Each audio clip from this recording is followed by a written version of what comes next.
We all know that Star Wars has a checkered history, to say the least, and since Disney took over, we've all hoped that they would do the fans right. Sure, they've had some success, but the last few films have left me hopeless until now. With the Mandalorian and Grogu movie finally out, I found myself once again foolishly rushing to the cinema to see it.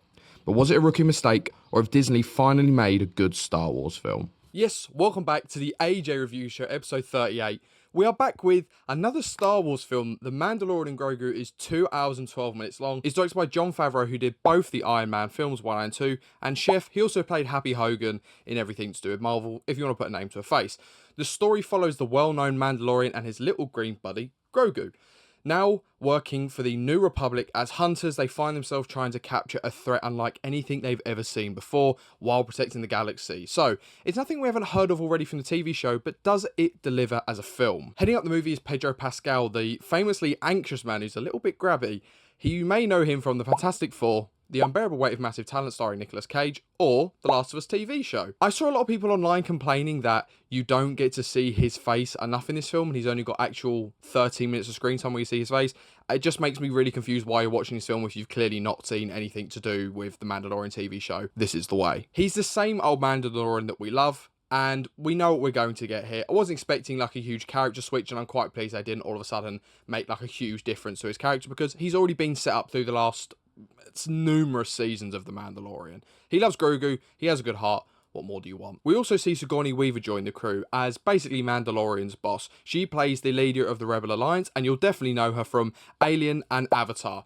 And now that she's in a Star Wars film, she really kind of has the sci-fi market just cornered. If we can get into like Lord of the Rings or Star Trek, she actually has a complete chokehold on every single big franchise. She's pretty solid in the film. She's not in loads of it. The few scenes she is in, her relationship between her and Mandalorian are actually very entertaining, and I'd like to see more of it. And I like the new dimensions that working for the New Republic brings for the Mandalorian. Also, just two huge names in the voice cast. Jeremy Allen White plays Rotta the Hutt.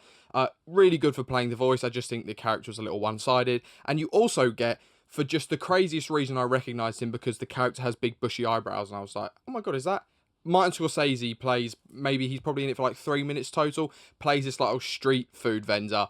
Just a really good little cameo from him. I was really pleased. Anyway, on with the review. So, there are plenty of positives about the film. Jon Favreau is a known nerd and loves his comic books. He's a huge fan of Star Wars and has been really heavily involved with everything to do with the Mandalorian TV show, so he was the obvious pick for this film.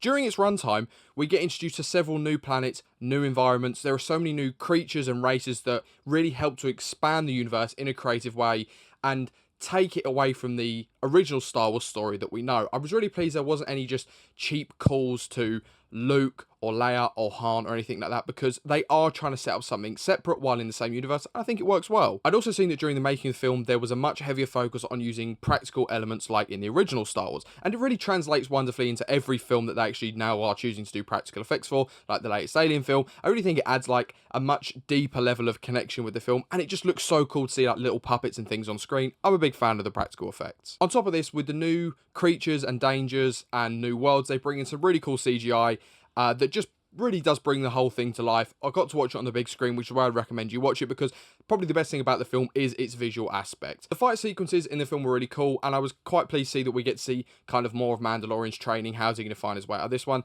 Even if it does become a little repetitive, because that is kind of like sort of the only thing that really happens in the film, the fight sequences are really cool, and the final fight sequence that Mandalorian has, he fights with these two like dual blades that really reminded me of some of the best lightsaber fights we've seen throughout all the Star Wars films. So visually, action, CGI wise, you're not going to be disappointed whatsoever. Obviously, kind of goes without saying, but one of the biggest positives of the film that a lot of people have been talking about is Baby Yoda.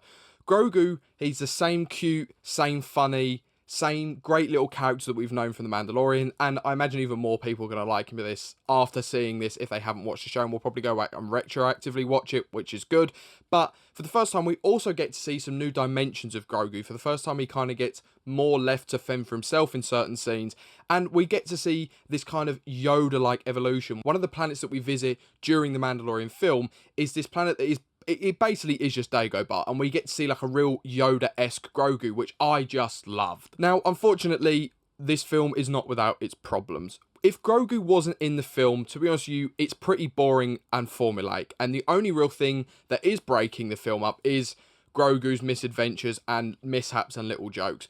When we are introduced to Rotter the Hutt, which probably happens maybe 45-ish minutes into the film, he's shown as this really cool, tough, badass character, which is really fun in the sort of, opening 10 minutes. But when you're right at the end of the film and he hasn't changed at all, he just became quite a dull character, even though he's very central to the film. There's no real evolution of anything he does. Even at times, it kind of just felt like the Mandalorian himself was just kind of going through the motions. With it being a Disney Star Wars film, and for some reason their hatred of leaving anything in the script up for audience interpretation, the movie is chock full of exposition and quite a lot of bad script writing. While the film is setting itself up and you get kind of the opening 20 minutes as the kind of ideas are being presented to you, the Mandalorian catches just the worst actor who kind of plays like this crime boss. I've got no idea why they cast this guy, but the first opening where they're trying to set everything up is where there's most of the heavy exposition. It kind of tails off towards the end, but there are quite a few times where they're like, we need to do exactly this to get through this. It's classic Disney. I think for me, and I'd be interested to know what you guys think, so please let me know down in the comments, but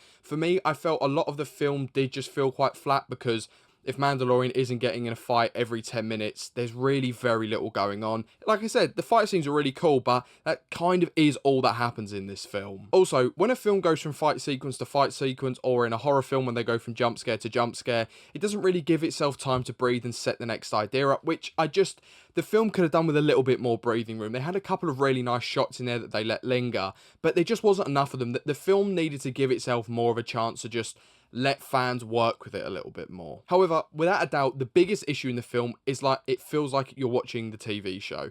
The first hour and the second hour are so loosely connected by plot that there's a direct point you can pinpoint when it feels like the first episode ends, and I feel like they could have just had a play next episode button come up, because it feels exactly like watching it at home on the telly. I was really disappointed how weakly the story is actually connected. The first hour is really heavily focused on Mando, and the second hour is really heavily focused on Grogu, with only really the final 20 minutes of the two of them properly coming together to for the final act for the big foe. And to continue the story between the first and second hour, they just write in this random, unbelievably powerful character that really does just come out of nowhere.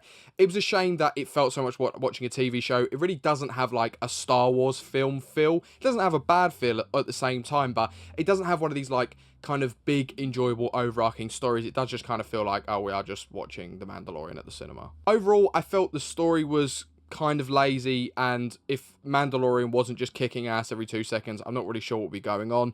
I think the film is fine. I came with quite high expectations, and though those expectations were not met, I still think it's solid. I think if people are really going out of their way to crap on this film, it's kind of unfair. It's solid. It's a fine film. Is it the best Star Wars film of all time? No. Is it as bad as Rise of the Skywalker?